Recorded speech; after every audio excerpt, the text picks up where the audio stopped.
ఎవరితోనైనా ఏదైనా చెప్పాలా? అది అది నాతో ఏదైనా చెప్పాలా? మీతోనా? ఏముంది? ఏం లేదు. ఏం లేదు.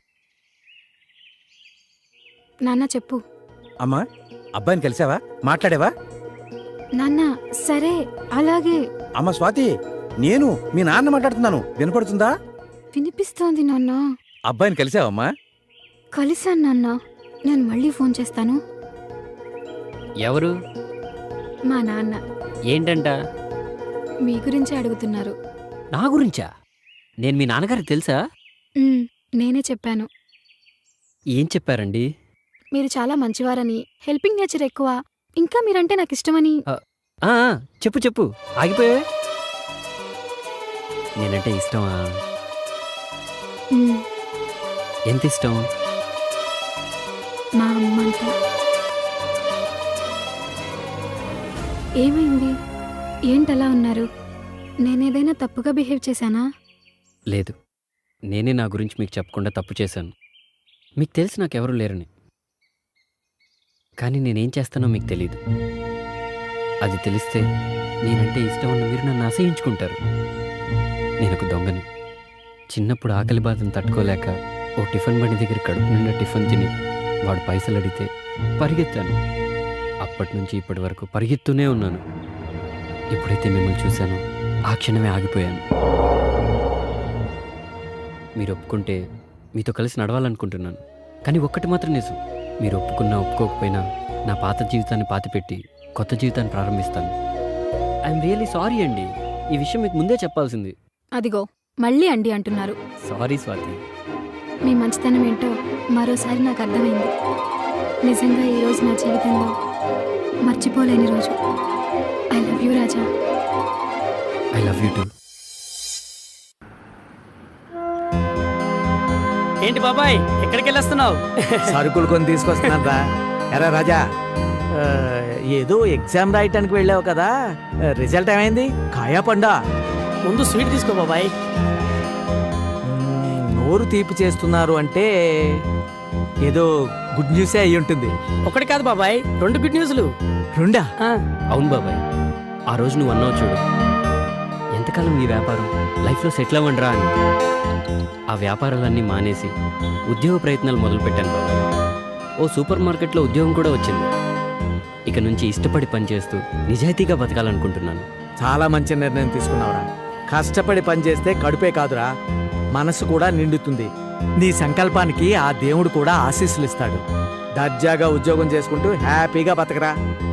అవును, మరి ఆ రెండో వార్త ఏంటి? నువ్వు వినాల్సిన అసలు వార్త ఇదే బాబాయ్. అన్న పరీక్షలో పాస్ అయ్యాడు, ప్రేమలో పడ్డాడు. ఆ అమ్మాయి ఎవరో కాదు, ఆ రోజు డబ్బులు పోయాయి బ్యాంకు. అవును, ఆ అమ్మాయి పేరేంట్రా? స్వాతి బాబాయ్. స్వాతి పేరు బ్రహ్మాండంగా ఉందిరా. ఆ అమ్మాయి రూపానికి తగ్గట్టు చాలా మంచి విషయం చెప్పారా. ఆ అమ్మాయి ఉద్యోగం చేస్తుంది, నువ్వు ఉద్యోగం చేయబోతున్నావు.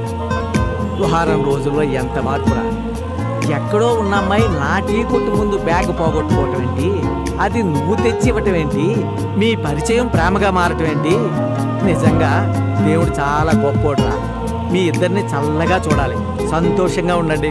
బాబాయ్, మా జీవితానికి పెద్ద దిక్కు మీరు. మీ ఆశీస్సులుంటే ఖచ్చితంగా బాగుంటాం. రేపత్రి అన్న నువ్వు బాబాయ్తో వెళ్ళు. అలాగే. నేను అక్కడ షాప్కి వెళ్ళి ఓనర్తో నీ గురించి కూడా మాట్లాడొస్తాను. సరే అన్న.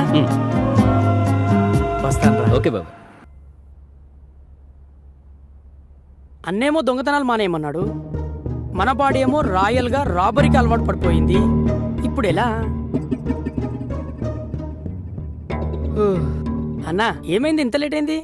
ట్రాఫిక్ రా, మామూలుగా లేదు, చుక్కలు కనబడ్డాయి. ఓనర్తో మాట్లాడాను రా, రేపటి నుండి మన ఇద్దరిని వచ్చి జాబ్లో జాయిన్ అవ్వమన్నారా. అంటే మనం ఎంప్లాయీస్ అన్నా? మన జాబ్ ఏంటన్నా? జాబా? వైట్ కాలర్ జాబ్ రా. అంటే నీది లోడింగు, నాది అన్లోడింగు. అర్థం కాలేదన్నా. అదేం లేదురా, వాళ్ళు సరుకులు ఇస్తారు, వాళ్ళు చెప్పిన చోట మనం డెలివరీ ఇస్తే చాలు. అంతేనా? అంటే మీకు ఓకేనా? అదేంటన్నా అలా అంటున్నావు? పర్లేదు చెప్పండి సార్. మీరు ఎక్కడుంటే అక్కడే కదా అన్నా. అంటే మీరు పెద్దోళ్ళు కదా. అదేం లేదన్నా. వెళ్ళి టీ తీసుకురా. సరేనన్నా.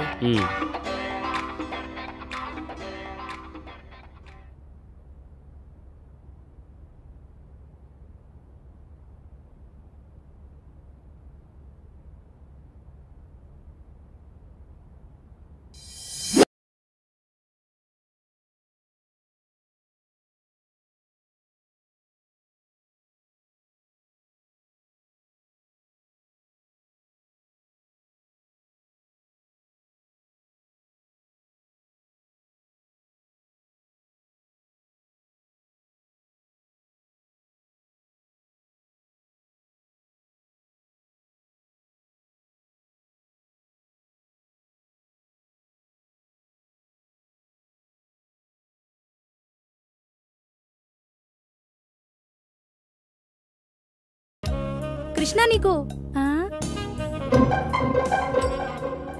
ఒరే పొట్టి పొట్టడా ఏంటమ్మా? పొట్టి ఎక్కడ సచ్చావురా పొట్టడా? నా పేరు చిట్టిపట్టి కాదండి, బైగన్. ఏడ్చేవలే గాని ఒరే ముందు కృష్ణుడికి ఏమైందో చూడరా వెళ్ళు. దీంట్లోనే ఫిగర్ అనుకొని ఫీల్ అవుతున్నాడు. చిచ్చి చిచ్చి గోపిక అనుకొని ఫీల్ అవుతున్నట్టున్నాడు.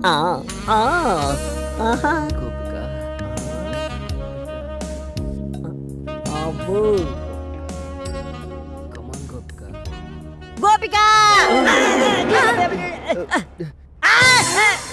బంగారం లాంటి కళ చెదర కొట్టా కుదరా ఎదవా. ఏ నాన్న ఏమైంది? మంచినీళ్ళు ఏమన్నా కావాలా? ఇప్పుడే తెస్తాను. అమ్మగారు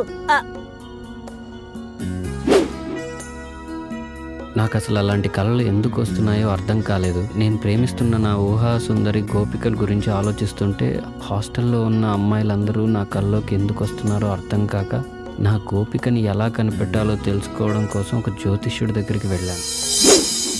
రామ్మా సుభద్ర, బయటకొచ్చి కృష్ణుడి గారి జాతకం ఎలా ఉందో చూసి చెప్పమ్మా. బాగా ఆలోచించు. అది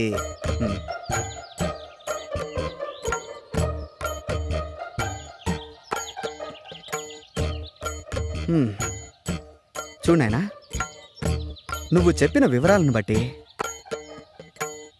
మరియు నీ జీవితాన్ని క్షుణ్ణంగా పరిశీలించిన తర్వాత నీ సమస్యకు ఓ సమాధానం గోచరిస్తోంది.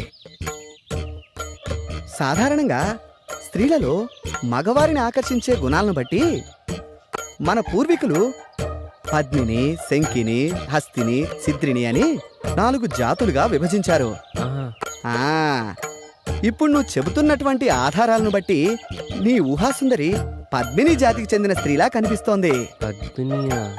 ఈ జాతి స్త్రీలను గుర్తించడం కొంచెం కష్టమైన పనే.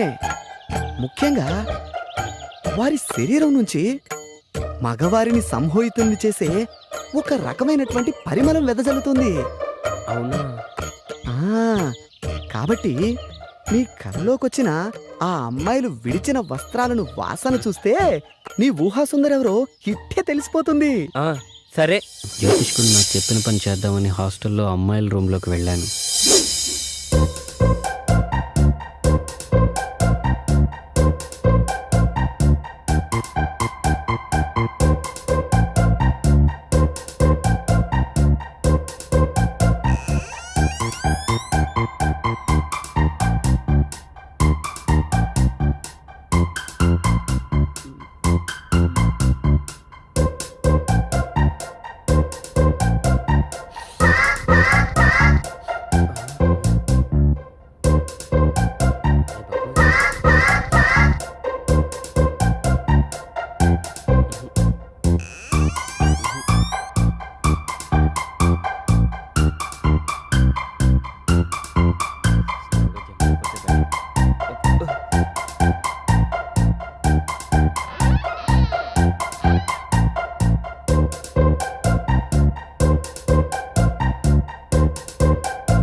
ఏంటి కృష్ణ అంత చిన్నగా వస్తున్నావు?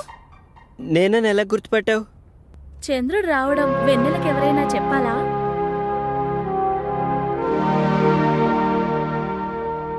రా కృష్ణ కూర్చో. లేదు, బాత్రూంలో వైరింగ్ ప్రాబ్లం ఉందని కంప్లైంట్ ఇస్తే చూద్దామని వచ్చాను. వస్తా.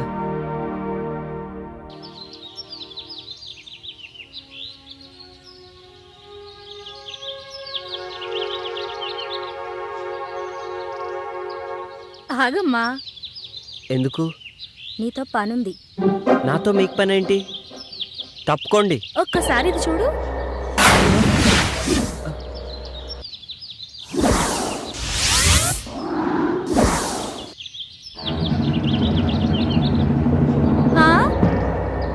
పనేంటో చెప్పండి.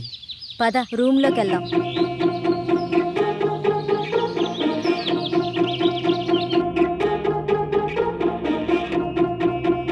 కూర్చో. మేము మేము నిన్ను కొన్ని క్వశ్చన్స్ అడుగుతాం. ప్రతి క్వశ్చన్ కి ఆన్సర్ సరిగ్గా చెప్పకపోతే నువ్వు నీ వంట మీద నుంచి ఒక్కొక్కటి తీసేయాలి. ఆన్సర్ కరెక్ట్ గా చెప్తే మావి ఒక్కొక్కటి తీసేస్తాం. నేను ఆడను. నీకు వేరే చాయిస్ లేదు. సరే, క్వశ్చన్ అడుగు. నా దగ్గర 2 బాల్స్ ఉన్నాయి, అవేంటో చెప్పు. బాల్స్ అంటే నాకు తెలీదు.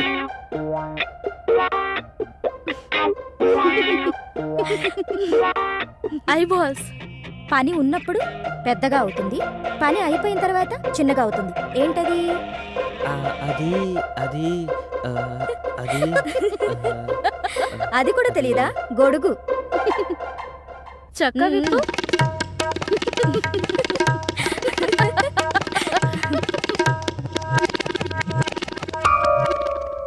అయితే సరే, ఆడవాళ్ళకి 2 ఉంటాయి, మగవాళ్ళకి 1 ఉంటుంది. అదేంటో చెప్పు.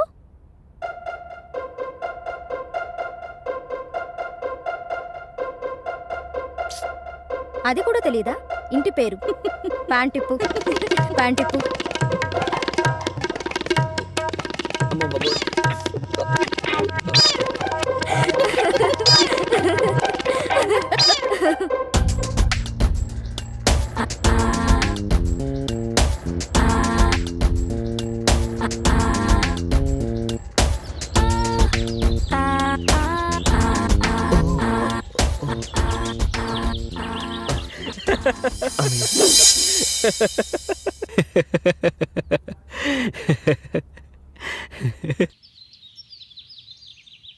ఎక్కడికమ్మా పొద్దున్నే బయలుదేరావు? మీకు రాత్రే చెప్దామనుకున్నాను నాన్న, కానీ మీరు వచ్చేసరికి నేను నిద్రపోయాను. పొద్దున్నే లేచి చూస్తే మీరు లేరు. మాధవరావు ఏదో పనుందని ఫోన్ చేస్తే వెళ్ళొస్తున్నానమ్మా. ఏంటి విషయం? ఆయనకు జాబ్ వచ్చింది నాన్న, గుడికి వెళ్దామని బయలుదేరాను. గట్టిగా అనుకో, దానికి తెలిసిందంటే ఇల్లు మీకు పందిరేస్తుంది. సరే వెళ్ళరా, అబ్బాయికి నా కంగ్రాట్స్ చెప్పు. సరే నాన్న, అట్నుంచి ఆఫీస్కి వెళ్ళొస్తాను. అలాగేనమ్మా. పిచ్చి తల్లి, సంతోషం వచ్చినా దుఃఖం వచ్చినా ఓర్చుకోలేదు. దేవుడా, నా బిడ్డను చల్లగా చూడు.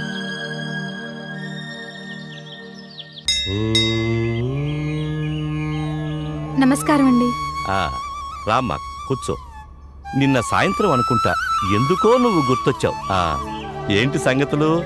చాలా సంతోషంగా కనపడుతున్నావు. అవునండి, నిజంగానే చాలా సంతోషంగా ఉన్నాను. అంతా మీ ఆశీర్వాదం వల్లే. నాదే ఉందమ్మా, అంతా భగవంతుని దయ. ఎప్పుడూ చూడని సంతోషం నీ మొహంలో స్పష్టంగా కనిపిస్తోంది. ఇంతకీ ఆ అబ్బాయి పేరేంటి? అది మీకెలా తెలుసండి? మీ వయసులో ఉన్న అమ్మాయిలు మనసులో నవ్వుకునేది 2 సందర్భాల్లోనే.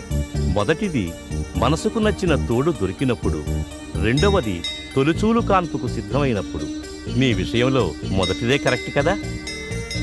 నిజమేనండి. నా జీవితంలో ఇలాంటి సంతోషకరమైన క్షణాలు వస్తాయని నేను కల్లో కూడా ఊహించలేదు. అంతా ఓ అద్భుతంగా ఉంది. చూడమ్మా, శిశిరం వచ్చి ఆకులన్నీ రాలిపోయి మూడువారిన చెట్టుకు మళ్లీ వసంతం వచ్చి కొమ్మలు చిగురిస్తాయి. కొత్త ఆకులతో ఆ చెట్టు కళకళలాడినట్టు కష్టాలతో కాపురం చేసిన జీవితానికి సుఖాలు కూడా స్వాగతం పలుకుతాయి. ఇంతకీ ఆ అబ్బాయి పేరేంటమ్మా? అతని పేరు రాజా. నా అనే వాళ్ళెవరూ లేరు. నేనంటే తనకు చాలా ఇష్టం. మంచి మనసున్నవాడు. ఎవరూ లేని పిల్లలకు అన్నీ తానే ఆదుకుంటున్నాడు. ఇప్పుడు నా కోసం ఉద్యోగం కూడా చేస్తున్నాడు. శుభం. మరి ఇంట్లో వాళ్ళు ఏమంటున్నారు? నాన్నగారు ఒప్పుకున్నారు. అమ్మకి మాత్రం ఇంకా తెలీదు. ఎలా చెప్పాలో కూడా అర్థం కావట్లేదు. ఆ ఒక్క విషయంలోనే నాకు భయంగా ఉంది.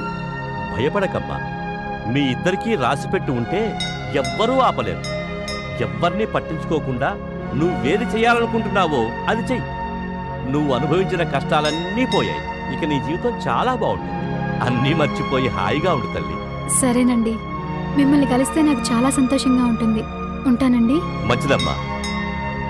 ఈసారి వచ్చేటప్పుడు అబ్బాయిని కూడా తీసుకురా. అలాగే.